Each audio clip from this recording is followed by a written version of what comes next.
Bienvenue dans ce nouvel épisode d'Audience First, le podcast qui décrypte les campagnes de communication sur les réseaux sociaux, le social listening et l'influence. Aujourd'hui, nous recevons Ludovic Shaker, adjoint au directeur général de l'armement. Dans cet épisode, nous parlons des ruptures et innovations technologiques actuelles et son avis dessus, les menaces qui viennent des réseaux sociaux, les missions de la DGA en France et le point de vue des pays voisins sur notre armée, et enfin l'interdiction des réseaux sociaux aux jeunes et la régulation d'Internet. On espère que l'épisode vous plaira, et si c'est le cas, n'oubliez pas de liker. Bonne écoute! Hello Ludovic, ça va?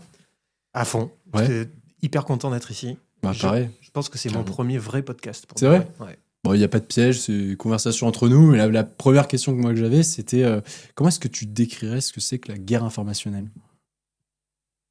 Alors, les termes sont très importants. Il se trouve que moi, je travaille depuis assez longtemps, avant que ça devienne un buzzword, sur les menaces hybrides, avec des détracteurs. Évidemment, dès que tu utilises des concepts et des notions qui ne sont pas forcément très courantes, ben, tu vas venir percuter des doctrines, des choses qui sont déjà bien établies. Et typiquement, les menaces hybrides, donc c'est-à-dire une forme de guerre, mais qui est sous le seuil de l'engagement militaire. Donc déjà, ça met un tout petit peu en porte-à-faux ceux dont le métier, ce sont les armes, puisque soit tu es dedans, soit tu n'es pas dedans. Et donc on pourrait parler de guerre hybride, on pourrait parler de guerre cognitive, on pourrait parler de guerre informationnelle. Est-ce que c'est vraiment la guerre? Bon, au ministère des Armées, il y a peu de chances qu'on réponde par la positive. En revanche, est-ce qu'on est déjà rentré dans une forme de guerre?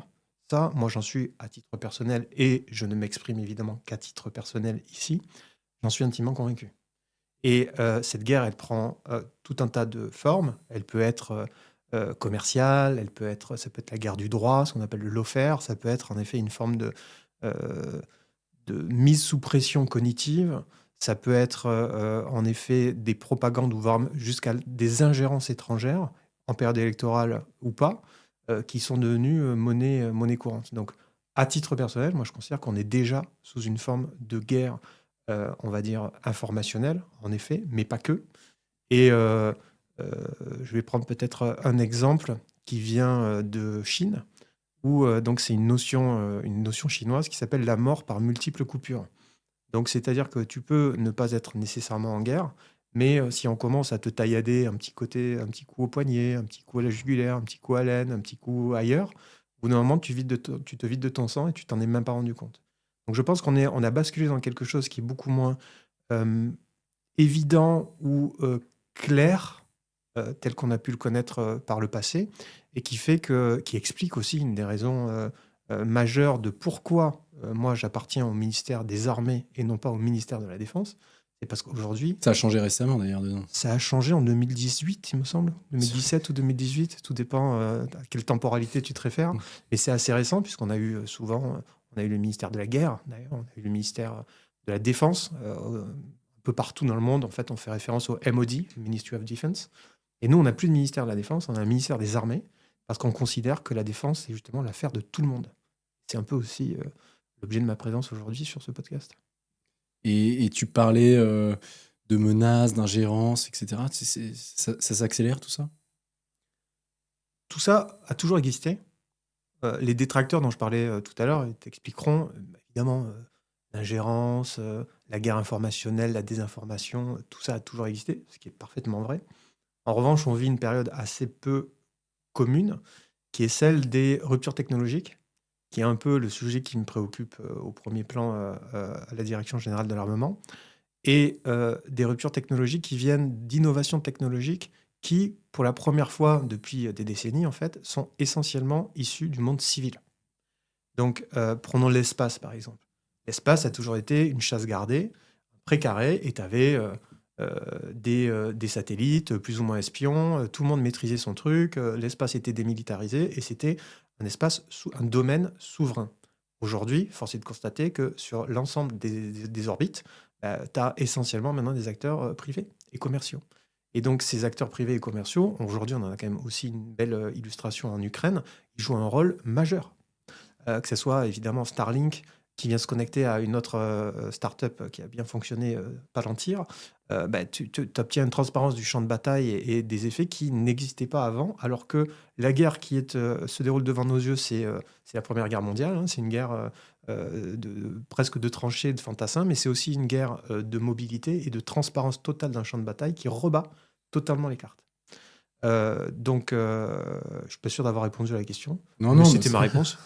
Non, mais enfin, c'est un point, je pense, qui nous passionne tous les trois, mais ce sujet de savoir si ça s'accélère. Et nous, tu sais, nous, on vient de l'analyse de données réseaux sociaux. On constate qu'il y a de plus en plus de crises et de tentatives de manipulation de l'information, alors à la fois dans les cercles publics et privés. Et la question que j'avais, elle est simple. C'est concrètement, est-ce que l'État est vraiment, enfin, est-ce que l'armée est vraiment en mesure de lutter contre ces menaces-là? Là, voilà la question piège, en fait. Non. Alors, écoute, à nouveau, cette accélération, qui est une accélération non seulement technologique, mais qui est aussi une accélération de données, qui est une accélération qui provoque une charge mentale sur laquelle on pourra revenir à titre individuel, propre aussi bien aux décideurs, aux chefs des armées qu'aux moindres citoyens. Ça, c'est devenu monnaie courante et c'est devenu, on va dire, un standard. Donc, à ce titre, déjà, tout le monde est logé à la même enseigne par rapport aux technologies. Et les armées, aujourd'hui, elles se sont reconstituées, en particulier dans leur expression de besoin, pour pouvoir éviter la guerre, faire la guerre ou mener des opérations. À un moment, tu dois exprimer ce dont tu vas avoir besoin pour mener tel type de mission. Okay, et ça, c'est le rôle des forces, ce qu'on appelle les forces, l'état-major des armées. Et dans le métier, ce sont les opérations et la planification.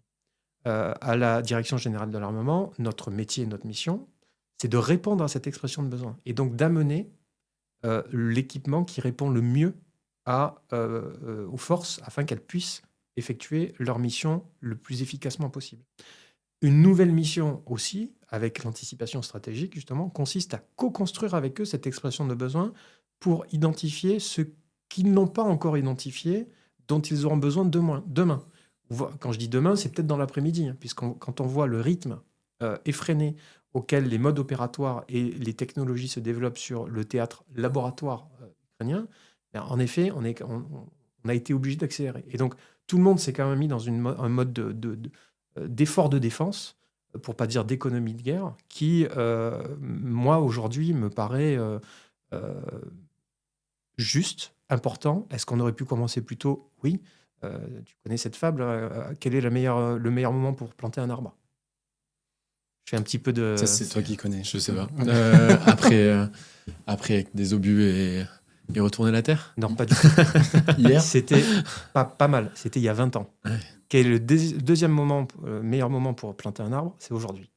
Donc, on est souvent confronté à des reproches, parfois des reproches qu'on se fait à nous-mêmes. Ah, on a raté tel virage technologique. Ah, on aurait dû pas démanteler tel truc ou être un peu plus actif sur la guerre électronique, par exemple, etc. Oui, ok, très bien. Mais ce qui importe, c'est comment aujourd'hui on va répondre à ces nouveaux enjeux. Et dans quelle mesure on est capable de développer une forme d'agilité et de transformer une réaction ou une passivité à des effets. Aujourd'hui, on est sidéré parce que certains alliés nous font subir, ou parce que certains compétiteurs nous font subir, ou parce que certains acteurs non étatiques nous font subir. Eh bien, moi, je milite pour arrêter de subir et reprendre un tout petit peu notre destin en main en anticipant et en transformant justement toutes ces menaces et ces incertitudes en opportunités. Ça demande vraiment pas plus de budget, ou c'est juste un changement de mindset. Et je pense qu'il est aujourd'hui à l'œuvre au ministère des Armées, et pas que, puisque comme j'expliquais tout à l'heure, l'effort de défense, c'est celui de toute la nation. Et c'est la raison pour laquelle, aujourd'hui, je pense qu'il y a de nombreux citoyens français qui s'intéressent à ces questions liées à la défense et à la sécurité. Comme il m'arrive de le dire devant des investisseurs, on a pu connaître les réticences du monde du venture capital, par exemple, à investir, même aux États-Unis, hein, dans le secteur de la défense. C'était aussi tabou d'investir dans la défense que d'investir dans la pornographie ou le tabac. Aujourd'hui, ça n'est plus le cas, à ce point. Et je n'exagère pas. Vous pouvez aller vérifier. Je ne citerai pas mes sources, mais vous pouvez aller vérifier. Et donc ça, si tu veux, c'est vraiment un point important, c'est de comment est-ce que on arrête de s'auto-flageller et de culpabiliser sur un certain nombre de choses parce qu'on a une tendance qui est très franco-française, un peu européenne, mais très française, qui est de comparer nos faiblesses ou nos manquements ou nos doutes aux forces, aux avantages comparatifs ou compétitifs et aux manifestations de puissance de nos alliés ou de nos compétiteurs. Donc forcément, tu vas sur Instagram et tu commences à comparer la pire partie de ton corps à la meilleure partie du corps de la meilleure personne qui, en plus, a filtré son image et sur laquelle elle a un total contrôle. Ben, évidemment, tu vas en concevoir une forme de malaise. Et là, c'est pareil. Donc, un des métiers de l'anticipation stratégique que je porte au ministère des Armées, c'est justement de remettre un petit peu l'église au milieu du village et de s'assurer que les atouts français, et ils sont nombreux, puissent être vraiment pris en compte et qu'on puisse développer à partir de là pour redéployer une forme de puissance stratégique qu'on avait, il faut bien l'avouer, abandonnée jusqu'à aujourd'hui. Et du coup, tu t'occupes de l'ensemble des terrains en fait, de conflit, que ce soit, tu citais l'espace, la guerre informationnelle, la terre, la mer, enfin, tu englobes tous ces sujets-là. Alors moi, je ne m'occupe de rien. Ça, il faut bien. Non, ça, c'est pas vrai. Ça. Il faut bien que vos auditeurs Ou la DGA ou le en public en prennent conscience.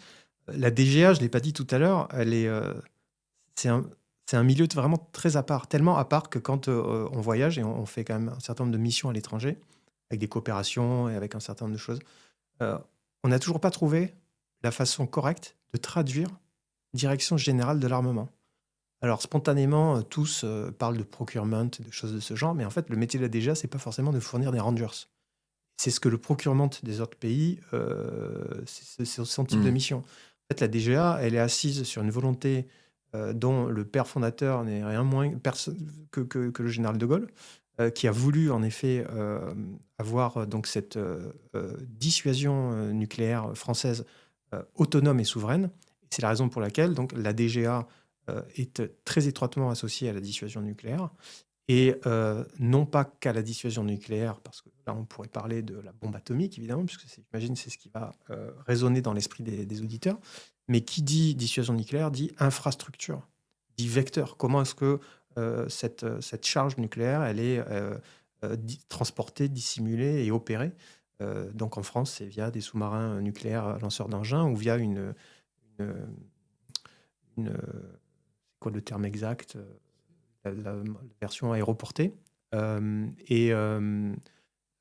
Donc cette souveraineté voulue par le général de Gaulle, aujourd'hui, elle nous est beaucoup enviée. Et elle nous est beaucoup enviée au point où, par exemple, les Anglais, qui sont qui est le seul pays, non pas de l'Union européenne depuis le Brexit, mais d'Europe, qui est doté, on appelle doté de la bombe nucléaire.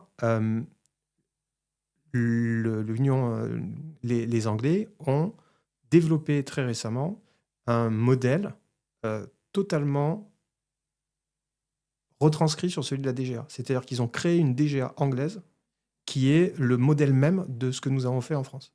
Parce que ils ont réalisé qu'il y avait quelques petits problèmes de souveraineté, en particulier avec leur propre dissuasion nucléaire, parce qu'il suffit de ne pas maîtriser juste une boucle ou une brique pour ne plus être capable d'opérer soi-même. Et donc ça, c'est pour ça que la DGA est vraiment à part et qu'elle s'intéresse à tout un tas de sujets. Et moi, au sein de la DGA, en effet, j'ai un peu un rôle de touche à tout, on va dire, pour pas dire de poil à gratter, puisque c'est une boîte d'ingénieurs, très clairement, et que le process de l'ingénierie est quand même très porté sur les programmes, et un programme a tendance à être piloté de manière en silo. Voilà. Et c'est logique, puisque c'est la façon de pouvoir aboutir, si tu veux, faire aboutir un programme, des programmes qui peuvent être très longs, parce que quand tu développes le porte-avions de nouvelle génération, par exemple, c'est forcément plusieurs décennies, et ça nécessite donc du process. Et donc moi, ce que j'amène dans ce process, c'est en effet une forme de transversalité, et de faire en sorte de se faire répondre certains domaines qui ne sont pas toujours pris totalement en compte, pour éclairer des angles morts. Et ça, ce n'est pas quelque chose de naturel de manière générale dans la société, et ça ne l'est pas beaucoup plus au sein du ministère des Armées. Donc c'est, on va dire, une forme de décalage du regard qui permet de voir potentiellement des trous dans la raquette, mais surtout des opportunités ou des choses qui vont nous offrir un avantage comparatif. Voilà. Donc aussi bien le spatial que l'informationnel, que des choses plus tangibles. Tu citais en plus les Anglais sur la bombe nucléaire. Il n'y a pas un système de check en plus avec les Américains. Ils ne sont pas complètement dépendants sur ce sujet-là. C'est peut-être un manque d'anticipation de leur part qui aussi fait qu'aujourd'hui, peut-être qu'ils ont besoin de ce feu vert américain. Vous avez décidé de poser des questions, des questions qui fâchent. Moi, je croyais qu'on allait être entre nous. Alors, non, ça n'est une surprise. En tout cas, ça n'est pas une révélation. Je ne révèle pas de secret d'État en disant qu'en effet, les Anglais ont un petit problème de souveraineté par rapport aux moyens américains qui sont très étroitement imbriqués et intégrés dans leur chaîne opérationnelle. Mais on peut parler des Anglais, on pourrait parler des Danois, qui se sont dotés d'avions de chasse de combat F-35 américains, qui sont extrêmement coûteux, mais qui sont surtout extrêmement contrôlés par Washington. Donc si demain, le président Trump décidait d'envahir le Groenland par la force, et que la flotte danoise voulait envoyer ses propres moyens, elle ne pourrait pas, puisqu'elle serait maintenue au sol par Washington. On appelle ça un kill switch. Et donc c'est ce qui fait la différence, par exemple, entre deux équipements, le F-35 américain, très coûteux et surtout assez dépendant de la bonne volonté des Américains, et le Rafale de dernière génération qui, lui, est plus polyvalent et surtout qui permet justement de mener donc, tout un tas de missions et de manière autonome par ses employeurs. En fait, si vous voulez faire voler votre Rafale, indien, qatari, émirati ou égyptien, vous n'avez pas besoin des Français. Les Français vont vous aider pour former potentiellement certains de vos pilotes à votre demande lorsque vous êtes client. Peut-être vont vous former aussi à la maintenance, mais après, les pièces détachées, la maintenance, etc., restent à votre charge si vous le souhaitez. Et donc ça, c'est quelque chose qui n'est pas possible avec le F-35. Okay. On parlait de forme de guerre tout à l'heure, ça c'est une forme d'emprise aussi, commerciale et surtout technologique, dont on est particulièrement conscient, nous en France, et dont certains pays de l'Union européenne commencent à prendre conscience. C'est heureux. Il y a quelque chose, ce que tu viens de dire, qui est, moi je trouve hyper intéressant, c'est que la défense, ça appartient à tout le monde. Enfin, en tout cas, tout le monde doit faire partie de cet effort de la défense. Et honnêtement, quand je parle à titre personnel, c'est vrai que moi, quand on me parle de défense ou d'armée, moi je pense évidemment à l'armée traditionnelle. Parmi nos auditeurs, il y a beaucoup de personnes qui occupent des postes de direction dans la sphère privée. C'est quoi leur rôle pour toi ? Ouais. Très bonne question. Il est, à mon avis, à plusieurs niveaux. Déjà, celui de se former ou de se renseigner ou d'être peut-être un peu plus vigilant à la marge du monde. C'est-à-dire on est une société d'ultra spécialistes. On peut vraiment se focaliser et passer son temps dans des bulles algorithmiques où vous n'allez pas sortir de votre niche ou de votre business model. Moi, il me paraît important de reprendre un peu de hauteur et d'essayer de comprendre ce qui est à l'œuvre. Okay ? On peut taper sur les réseaux sociaux, le journalisme, la qualité de l'information, etc. On n'a pour autant jamais été aussi bien servi. Quand on arrive à discriminer cette information dans la masse d'infobésité qui nous tombe dessus en permanence, on n'a jamais eu la possibilité d'être aussi bien informé et de développer une analyse aussi fine et précise, sans forcément avoir recours à des informations ou des notes classifiées. Donc ça me paraît important. C'est déjà rester aux prises avec la marge du monde et d'essayer de comprendre ce qui se joue. Ce qui veut dire aussi anticiper, puisque c'est évidemment mon dada. Et en anticipant ou en intuitant un certain nombre de choses, on peut justement voir venir de potentielles ruptures ou de potentielles, pas forcément crises, mais événements qui auraient un impact sur votre activité.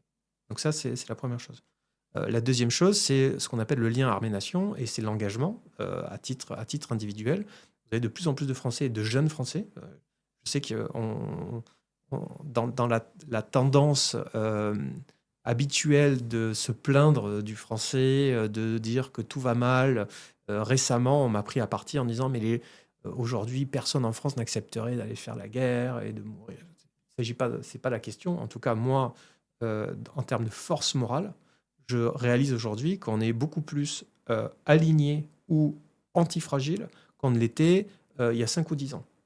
Et j'ai plusieurs exemples, hein, mais celui de mes interventions assez régulières dans des universités, des grandes écoles ou avec des associations de jeunes actifs, il n'y a pas une conférence où on ne vient pas me voir à la fin en me demandant qu'est-ce que je peux faire, comment est-ce que je peux m'engager, j'ai entendu parler de la réserve, etc.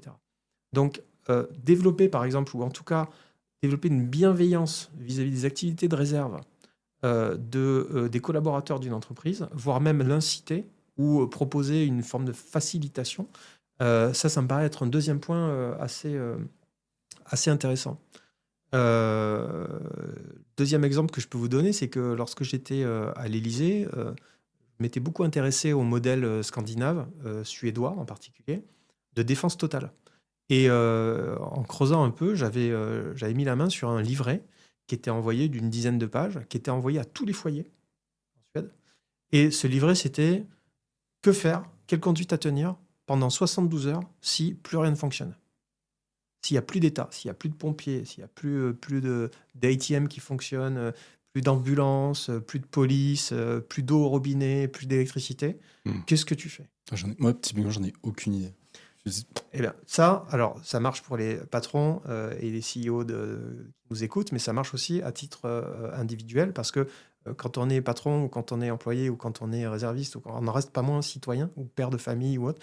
Et donc, c'est, me semble-t-il, quelque chose qui est nécessaire, ne serait-ce que de mener cet exercice de pensée, savoir, est-ce que j'ai des réserves d'eau, est-ce que j'ai un sac avec 2-3 trucs dedans, une lampe torche, est-ce que j'ai des numéros écrits quelque part à la main, enfin, à quel moment on développe cette antifragilité. Bon, moi je m'étais intéressé donc à cette manœuvre suédoise et je m'en étais ouvert autour de moi et on m'avait tout de suite dit non mais t'y penses pas, le français il est gaulois réfractaire, tu lui dis ça, tu vas avoir tout le monde dans la rue, hein. C'était avant les Gilets jaunes. Tout le monde va aller dans la rue, ça va être la foire d'empoigne, et tu sais très bien qu'on est un pays de droit avant d'être un pays de devoir.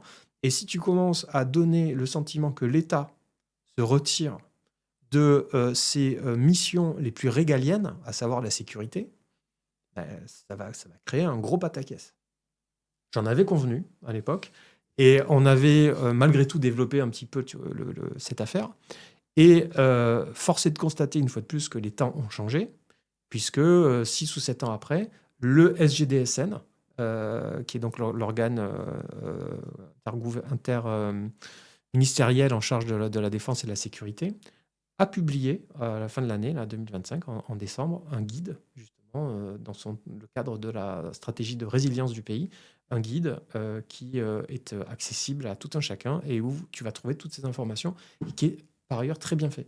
Bon, on le mettra en commentaire. T'es pas aussi sur le sujet d'une potentielle attaque, non, d'un pays Moi, je me souviens de ça dans les médias, d'un petit livret qui avait été... Mais c'est peut-être pas la même chose. Si, c'est probablement la même chose. J'ai envie de dire, peu importe l'attaque. À un moment donné, quand tu vas être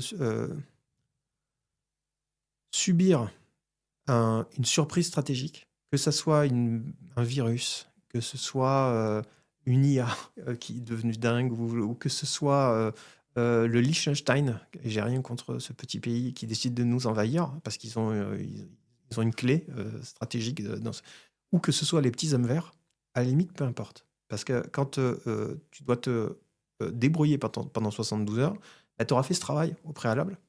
Et type 9/11, il a fallu un certain temps pour comprendre ce qui se passait. Tout le monde était sidéré, tout le monde était à genoux. Une crise révèle rarement son mode d'emploi quand elle survient. Surtout quand elle est délibérée. Donc ça peut être une catastrophe naturelle, technologique ou autre, même économique.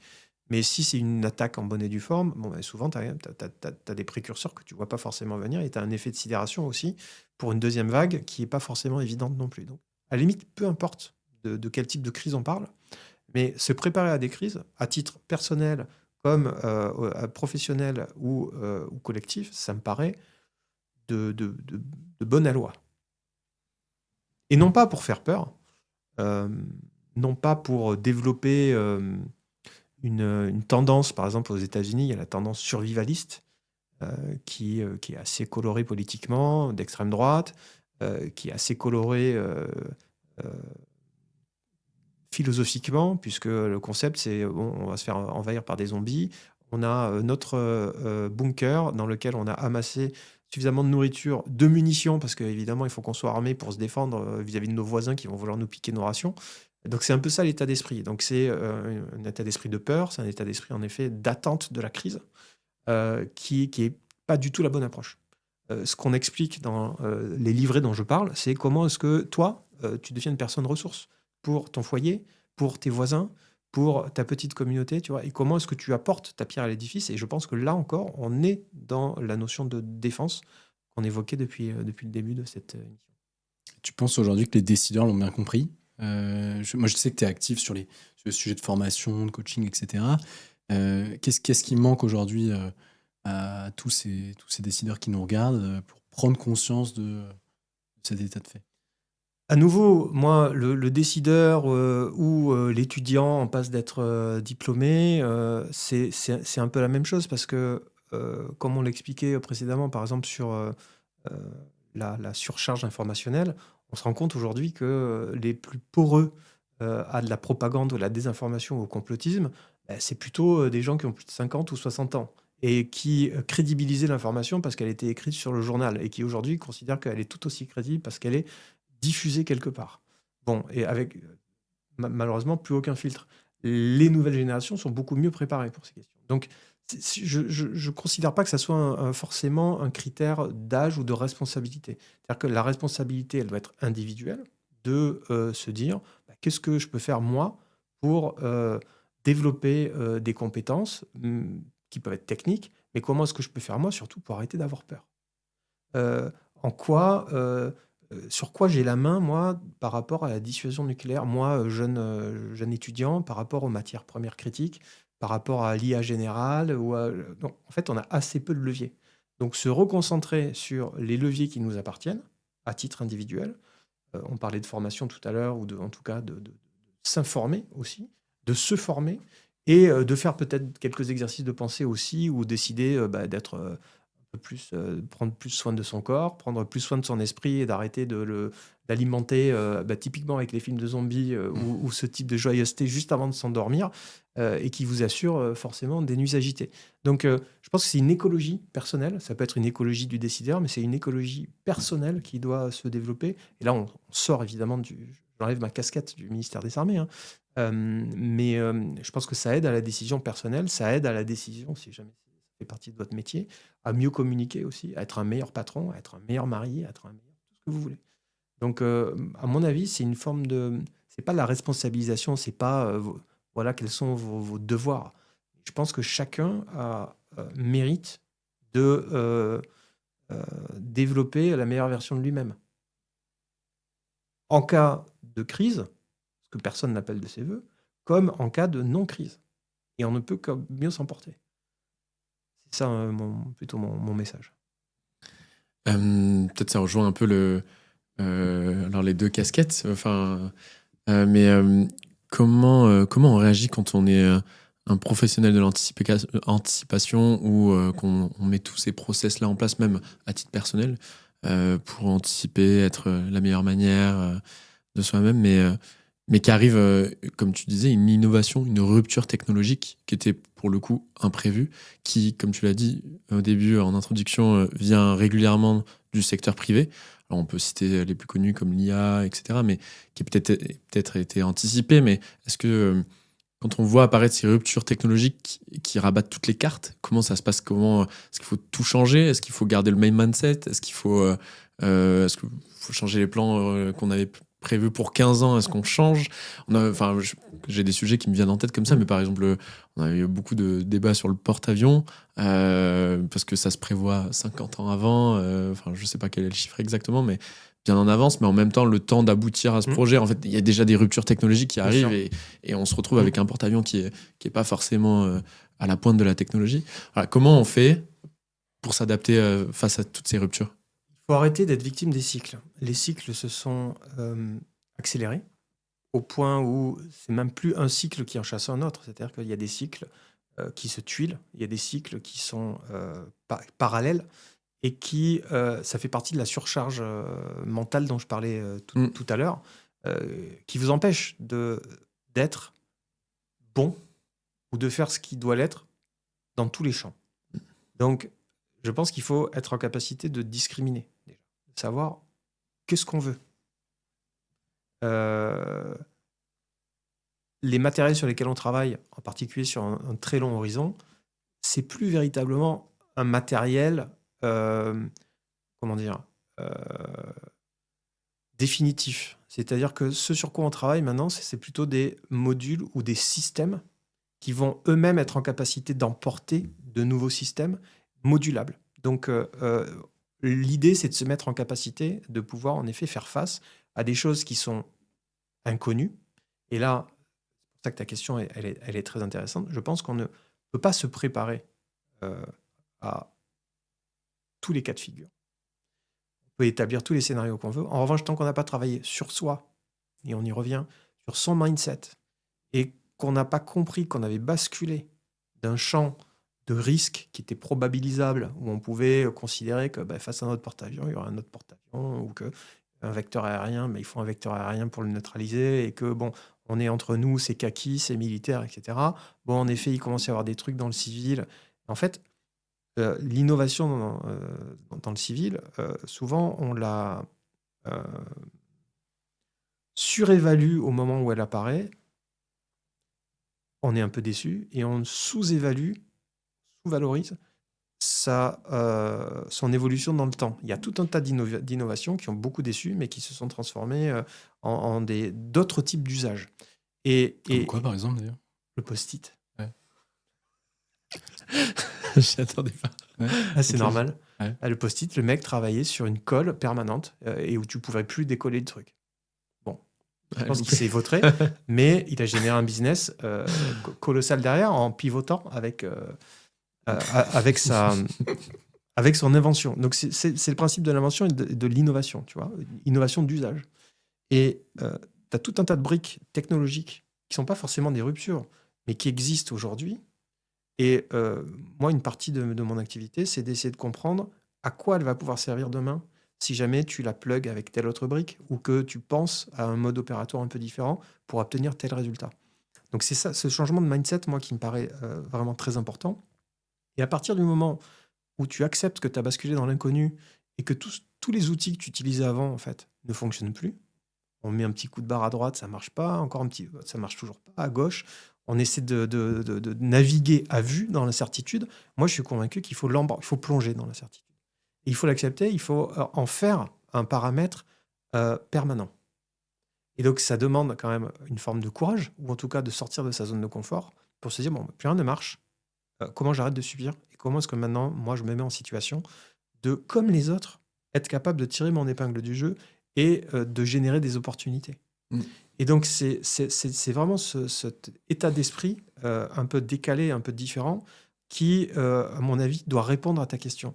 Et si tu veux qu'on rentre un peu dans le détail conceptuel, il y a deux approches. Il y a l'approche causale. Alors, c'est assez rigolo, puisque je vois que le chef d'état-major de l'armée de terre s'est mis à ces concepts liés à l'incertitude et à la causalité et à l'effectualité, puisque dans un autre podcast, désolé les gars, vous n'êtes pas les seuls, c'est un podcast de l'armée de terre, donc je ne sais pas lequel a le plus d'audience entre vous et l'armée de terre. Après cet épisode, les cartes sont rebattues. Il faudra vérifier. Et donc, le général Schill, qui était mon collègue à l'Élysée à l'état-major particulier, et qui est maintenant donc, le chef d'état-major de l'armée de terre, il dit, bon, je veux manger une pizza.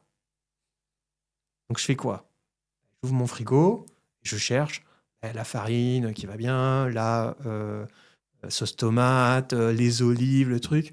Manque de peau, pas de farine, pas de sauce tomate, j'ai pas d'olives, et je vais avoir du mal à manger ma pizza, quoi. Et c'est con parce que je voulais une pizza. Ça, c'est l'approche causale.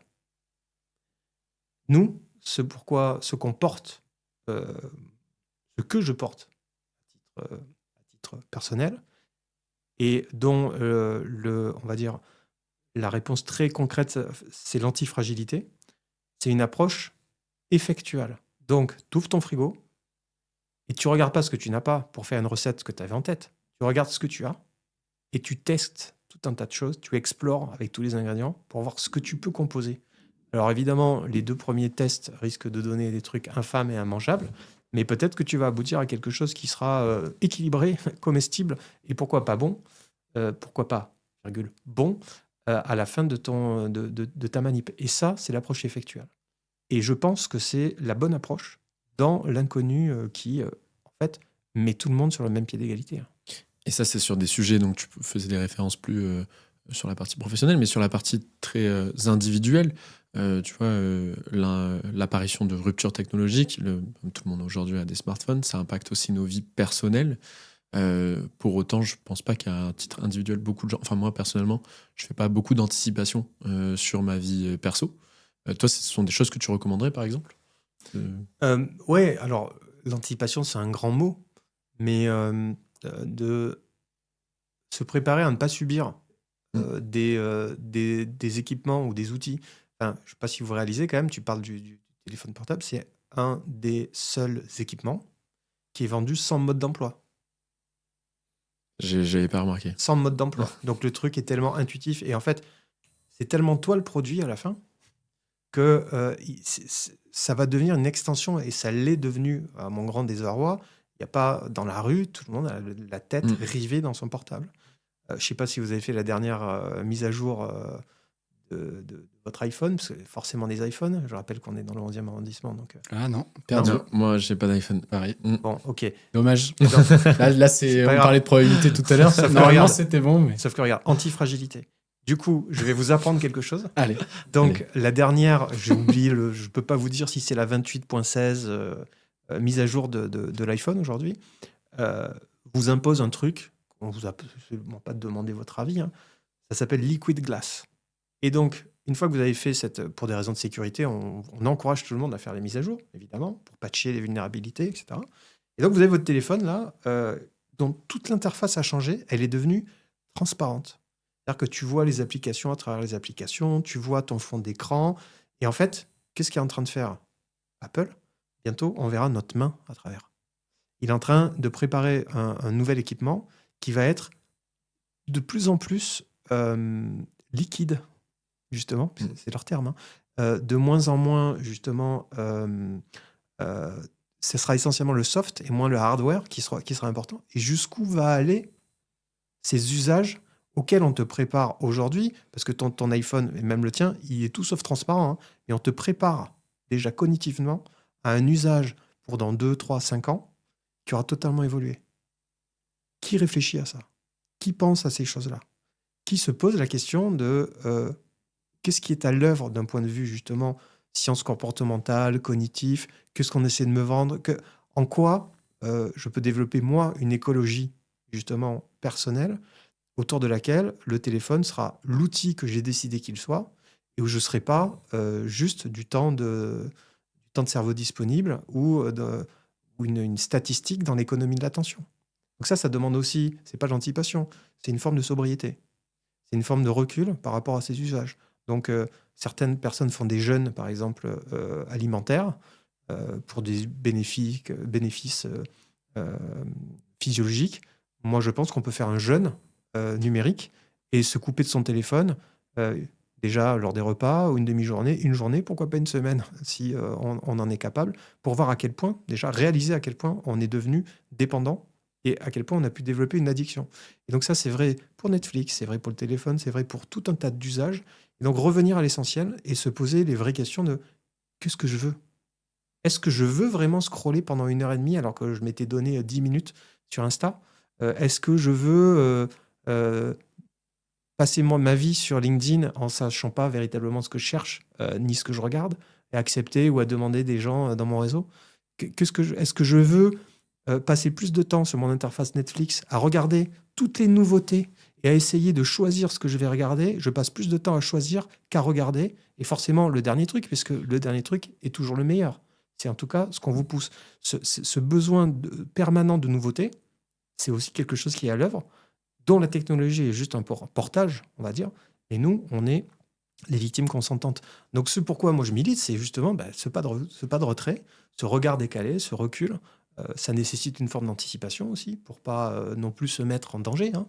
Et donc, de réfléchir un peu à notre condition, à notre environnement, et surtout à cette importante question que je développe dans mon livre du Ninja au Yogi, qui est qu'est-ce que je veux? Qu'est-ce que je veux vraiment?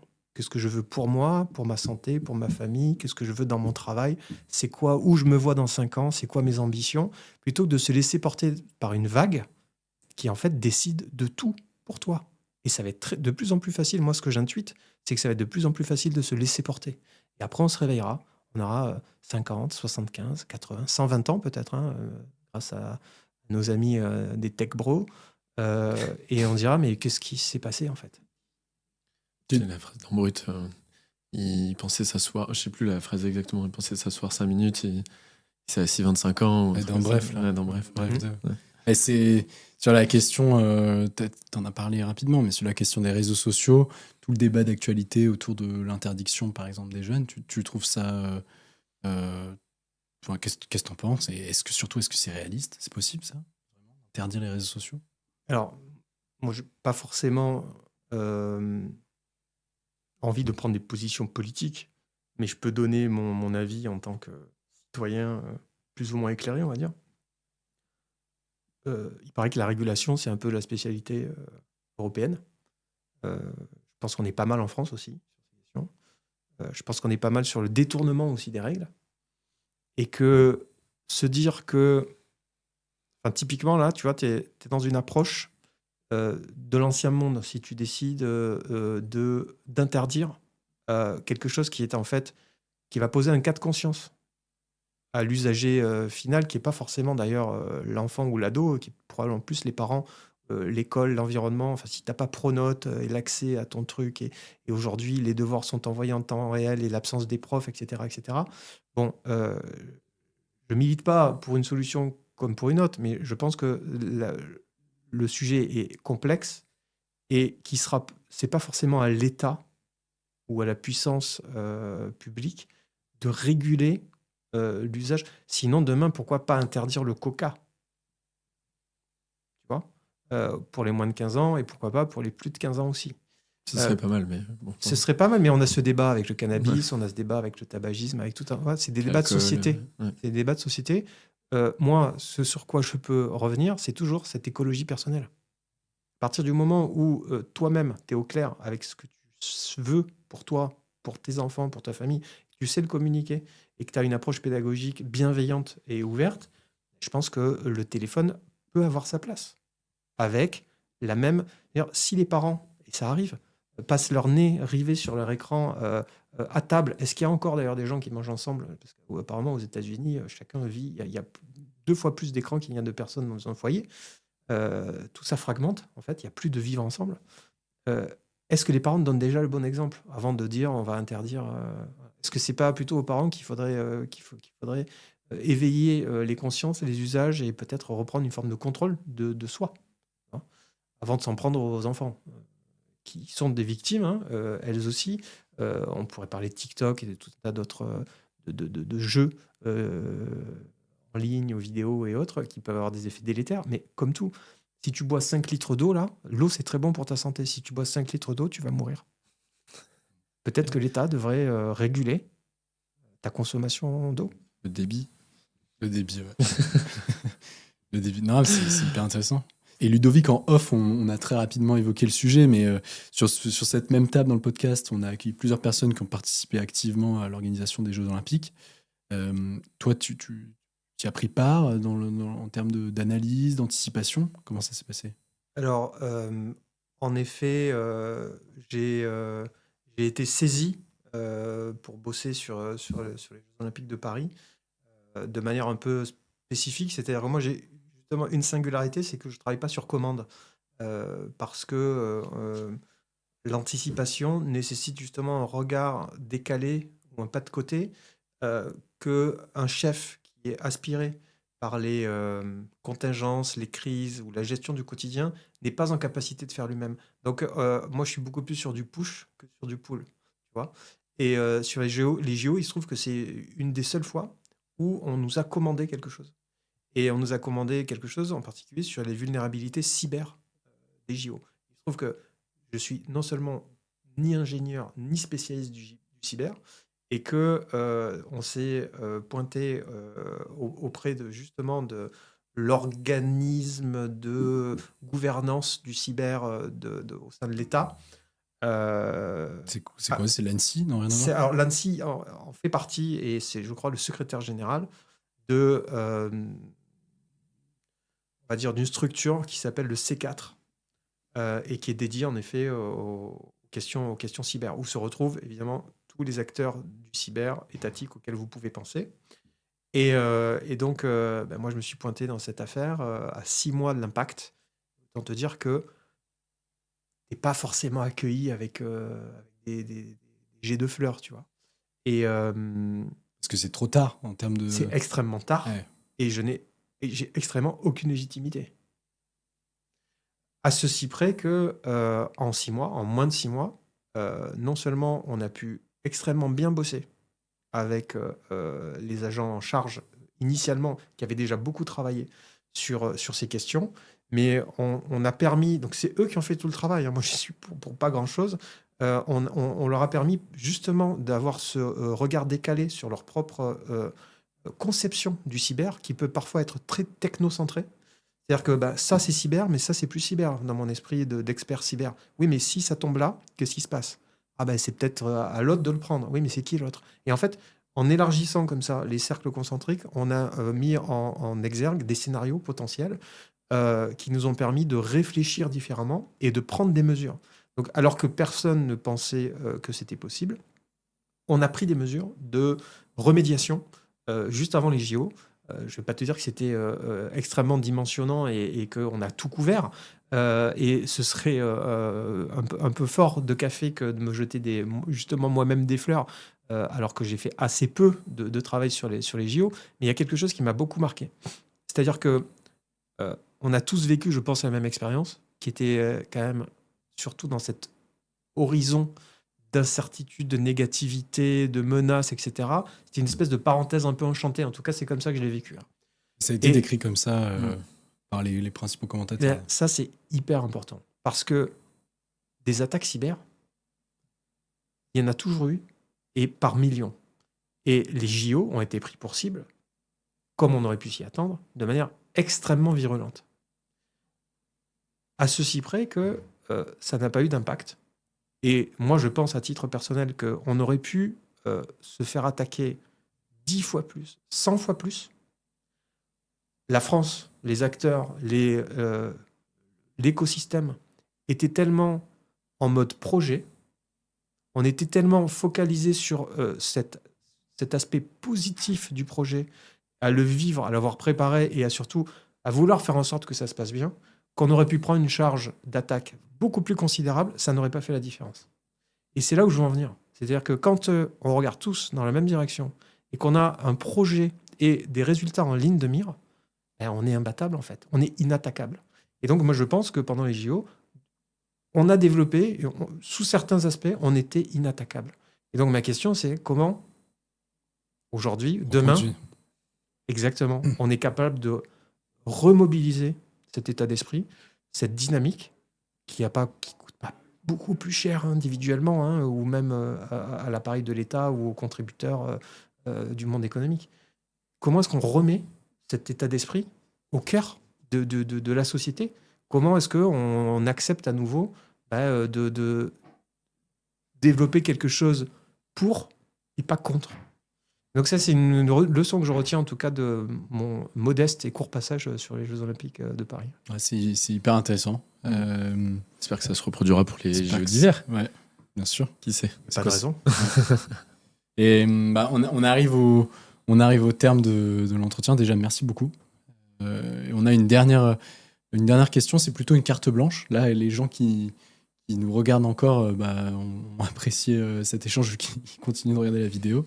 Est-ce que tu as un conseil? Est-ce que tu as un conseil ou quelque chose que tu souhaites leur transmettre pour terminer? Ouais. Alors, c'est pas du tout préparé, Et je peux témoigner que vous ne m'avez pas du tout affranchi sur cette dernière question. Et donc, tout à l'heure, je pense que je vous ai pris au dépourvu avec le post-it. Là, je pense que je vais vous prendre à nouveau au dépourvu sur mon conseil. Si j'ai un conseil pour tous les auditeurs, aussi bien audio que vidéo du podcast, apprenez à respirer. Personne... On t'a appris à respirer ? Non. On t'a appris à respirer ? Je pense pas. C'est fondamental. Enfin, c'est la base de tout. On est... Et qu'est-ce qui fait en sorte que le bébé se développe ? C'est sa première inspiration. Donc, il y a plein de livres, il y a plein de techniques, il y a plein de méthodes. Vous verrez, déjà, je pense que vous rendrez service à votre corps, vous rendrez service tout court et vous rendrez service peut-être même à la sécurité sociale. Allez savoir. C'est le mot de la fin. Merci beaucoup. Merci beaucoup. Merci Ludovic. Avec plaisir. Au revoir. Merci d'avoir écouté jusqu'au bout. Si l'épisode vous a plu, n'hésitez pas à liker et dites-nous en commentaire qui vous aimeriez voir pour le prochain épisode. Nous sortons un épisode par semaine, alors n'oubliez pas de vous abonner pour ne rien rater. À la semaine prochaine!